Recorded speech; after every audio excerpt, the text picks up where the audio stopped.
ប្រភពរឿងនៅក្នុងប្រទេសកម្ពុជា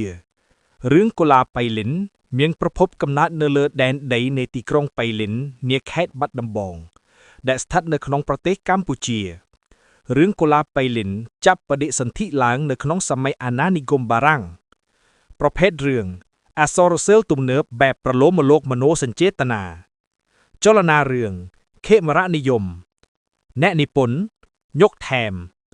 កាលបរិច្ឆេទ1936ឬ1943រឿងសង្ខេបនៅក្នុងផ្ទះចាក់ប្រក់ក្បឿងមួយខ្នងតាជឿមដែលជាឪពុកចៅចិត្រនៅស្រុកស្វាយប៉ោខេត្តបាត់ដំបងជាត្រកូលសេរីពងកំពុងតែដេកស្ទោកស្ទឹងនៅលើគ្រែទោះបីលោកគ្រូពេទ្យស្អាតខំប្រឹងព្យាបាលយ៉ាងណាក៏ពុំអាចជាសះស្បើយឡើយមុននឹងស្លាប់ទៅគាត់បានផ្ដាយផ្ដាំចៅចិត្រនៅគាថាមួយបទថាអត្តហិអត្តនោនាថោក្រោយពីឪពុកស្លាប់ទៅលោកគ្រូពេទ្យស្អាតក៏បានណែនាំឲ្យចៅចិត្រទៅធ្វើជាកម្មករនៅប៉ៃលិននៅផ្ទះលោកលួងរតនសម្បត្តិដែលជាឪពុកមារបស់លោក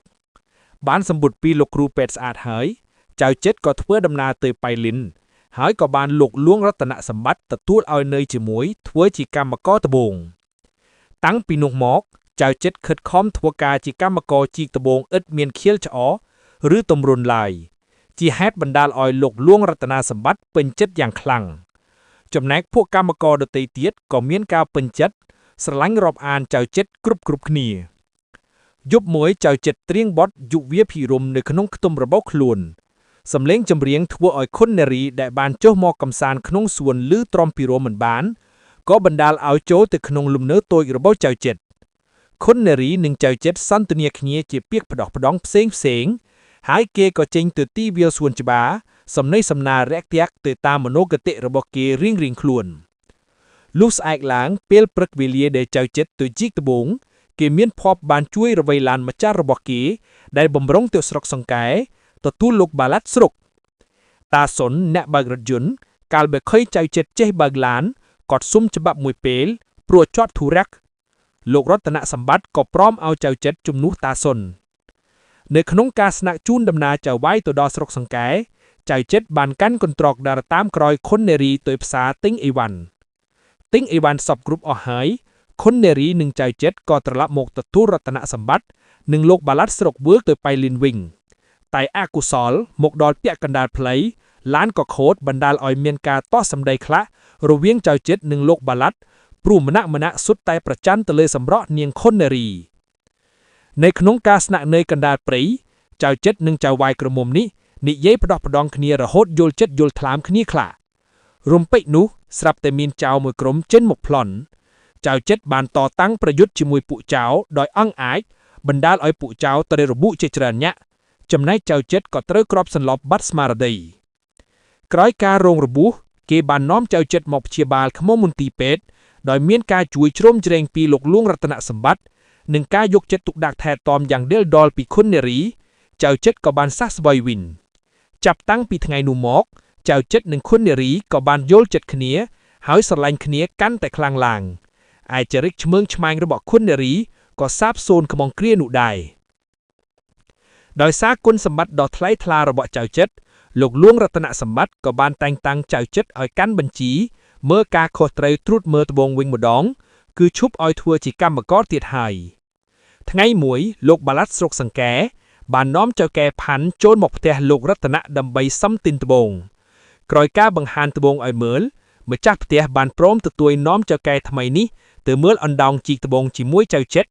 ទុកឲ្យខុននារីនិងលោកបាឡាត់នៅក្នុងផ្ទះដោយសេចក្តីស្នេហាឥតព្រំដែន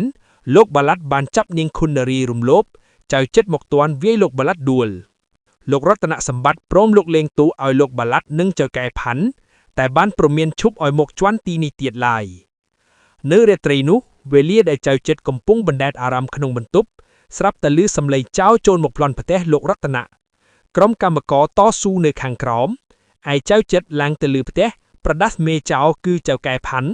ហើយបានប្រយុទ្ធគ្នាយ៉ាងយូរទើបអាចសម្លាប់ចៅនេះបានចំណែកលោកបាឡាត់ស្រុកកំពុងប្រវាយចាប់យកខុននារីក៏ត្រូវចៅចិត្រសម្លាប់បានទៀត នៅរាត្រីនោះវេលាដែលចៅចិត្តកំពុងបណ្ដែតអារម្មណ៍ក្នុងបន្ទប់ស្រាប់តែឮសំឡេងចៅចូលមកផ្លន់ផ្ទះលោករតនៈក្រុមកម្មករតស៊ូនៅខាងក្រោមឯចៅចិត្តឡើងទៅលើផ្ទះប្រដាស់មេចៅគឺចៅកាយផាន់ហើយបានប្រយុទ្ធគ្នាយ៉ាងយូរទើបអាចសម្លាប់ចៅនេះបានចំណែកលោកបាឡាត់ស្រុកកំពុងប្រវាយចាប់យកខុននារីក៏ត្រូវចៅចិត្តសម្លាប់បានទៀត